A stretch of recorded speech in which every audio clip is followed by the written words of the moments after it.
aspects have to be considered, and we will work with MT Krishna Babu, Chairman Visakhapatnam Port Trust, he would like to tell us about how the ports are going to be integrated with the work of the industrial corridors. Mr. Krishna Babu. Good afternoon, sir. Distinguished guests on the dais and dear invitees. We all know already Alkesh and Kavita, they have already covered most part of economic corridors. So I will concentrate on coastal economic zones, whatever is proposed under Sagarmala of the Ministry of Shipping. We all know that National Manufacturing Policy, NMP, calls for boosting the manufacturing to increase to 25% of the GDP from the present 17%. So that 5 industrial corridors, whatever proposed by Government of India, is already covered. I will talk about the relative importance of Andhra Pradesh, especially what the coastal economic zones as a part of VCIC are going to offer advantage to the investors. We all know why we are talking about the production very near to the coast. That is basically to use the port infrastructure and also to see that the logistic cost of movement of raw material as well as the finished products is kept to the minimum. We know that India, we spend around 19% of the product cost as a logistic cost for moving raw materials to production point and production point to either the domestic sale or to export for any other country. So this is compared to 7% in China. So when we are losing almost 12% here itself, the competitiveness, global competitiveness definitely will not be there. So, and we also know the EXIM containers in India travels 700 to 1000 kilometers between production center and the ports, whereas it is approximately 100 kilometers in China. Similarly, containers of export take around 7 to 17 days from hinterland to the vessel in the port, whereas it will be around 6 days in China. Because of these factors, naturally, the inventory cost goes up, interest burden will be more, and also logistic cost for moving the material is very high. And we know that Rotterdam, the port, the European port, it takes pride in saying that they will reach the commodity to the production center within 24 hours of receipt in the port. So of course it needs a lot of streamlining of various processes and procedures.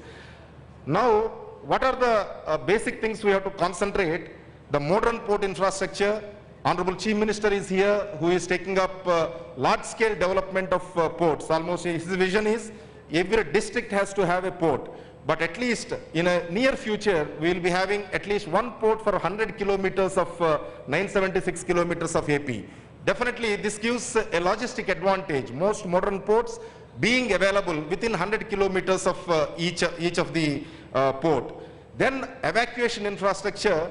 We know Honorable Minister for Shipping, who is also Honorable Minister for National Highways, Road Transport and National Highways.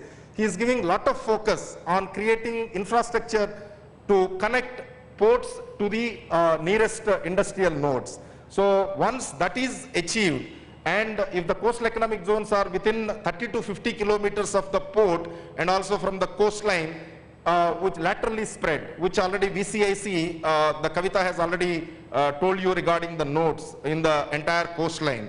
So definitely this will be a very good sign. And land availability, that is of course one of the crucial thing where many of the investors initially ask whether land is available, whether the power is available, whether the water is available, and basic infrastructure is available or not. So you are in a state where Honorable CM takes each of these points very seriously and works elaborately.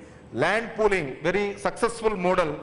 He has shown how a big new greenfield capital city can be developed without spending much, taking the people as a partners. So these kind of innovative models definitely will make available large extents of land, duly making the people as the promoters of various facilities which are coming in, making them as partners in development.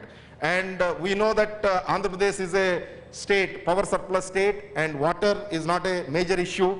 He is taking interlinking of rivers, which is never attempted in independent India, and express highways in select high volume road corridors, which the MORTH, Ministry of Road Transport and Highways, is already planning in a big way. And also increasing the role of railways, especially rail coefficient from at least present 18% to 25%. Of course, it needs some tariff rationalization, which I am sure the government of India is doing. And improvement of inland waterways, and also creation of additional multimodal logistic hubs and ICDs. The Ministry of the Road Transport and the Highways is coming with a plan to develop multimodal logistic park across the corridors, such that the ports and these multimodal logistic parks, which are nearer to the demand centers, are properly connected. So we have, especially Vizag to Krishnapatnam, we have a strong advantage for electronics, furniture, automotive, apparel, leather and footwear, and food processing industries.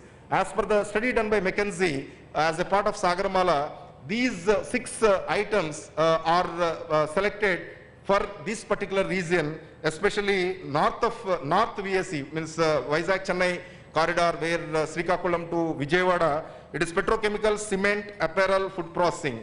We must have seen that Honorable CM is able to mobilize a lot of big industrialists to concentrate investment in this area, in these commodities. That is the reason why, even though number of MOUs may be looking small, but investment is in lakhs of crores, almost crossing 10 lakh crores. This is basically focus on these particular areas. India is a country of opportunities. It's a country of 1.3 billion people. But when we look at India, most of us who are in the private sector, we look at 200 to 300 million people as relevant population. Now this government's efforts are that we look at the entire population, which is 1.3 billion people, as the relevant population. Now if that has to happen, then we have to develop the purchasing power among those people. We have to develop the basic necessities and go beyond that basic necessities. So for that we have to develop infrastructure. We have to develop the earning potential of people. So rightly the government has taken all these initiatives to develop all these corridors and to facilitate, the industry to develop on the basis of the infrastructure. Now, whether infrastructure comes first or industry comes first, this is a classical question, but I can only say that industry goes where there is infrastructure, where there are factors which are enabling growth, where industry feels that there is less risk, where there are dynamic chief ministers and ministers like we have here.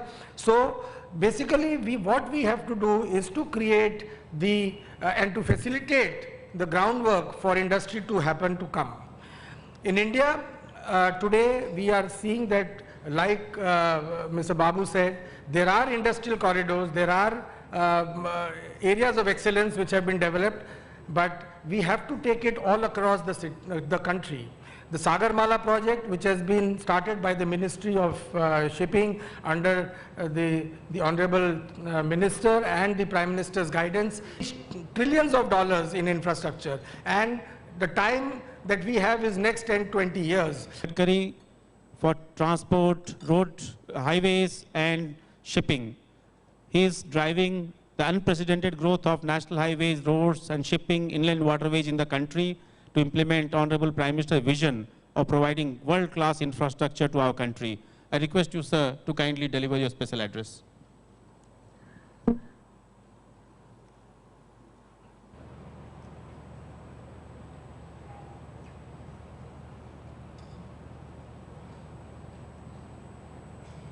Honorable Chief Minister, honorable dignitaries on the dais, and dear friends. Our government, under the leadership of Prime Minister Narendra Modi ji, we have decided to giving highest priority for development of infrastructure in the country. I am responsible for national highway, ports, inland waterways, and particularly we are also working on alternative fuels related with our automobile industry. As far as the road construction is concerned, when I had taken charge as a minister, it comes to 2 kilometers per day. Last year it was 18 kilometers per day. And at the end of December, it comes to 18 kilometers per day, and before end of March, it will be 30 kilometers per day. But our target was 40 kilometers, and I'm confident the next year we will complete that target. We have 96,000 kilometers of national highway, and we are going to invest this profit. At the same time, the Visakhapatnam port is the second largest port in the country. We have completed the project of 1,665 crores. The ongoing project are, suppose the cost is 1 rupees 50 paisa, by going by railway is 1 rupees, and by particularly the economic development in the port lateral corridors. We are making the road construction for port and rail connectivity is our responsibility, and out of 14 coastal economic zone plan as a part of Sagarmala, 2 coastal economic zones are in Andhra Pradesh. One coastal economic zone is covering Srikakulam to Vijayawada, and the second is from Vijayawada to Nellore. Both are coming under Visakhapatnam Chennai industrial corridor, and it's very important. In our this 14 coastal economic zone, we are expecting the investment of 8 lakh crores, and out of which it will be directly employment for 40 lakh people and indirectly employment for 60 lakh people. Total 1 crore people will get the employment in this Sagarmala. The highway connectivity to nodes in this coastal economic zone will be provided, and the rail connectivity and highway connectivity is our responsibility. We have already formed a port rail connectivity corporation.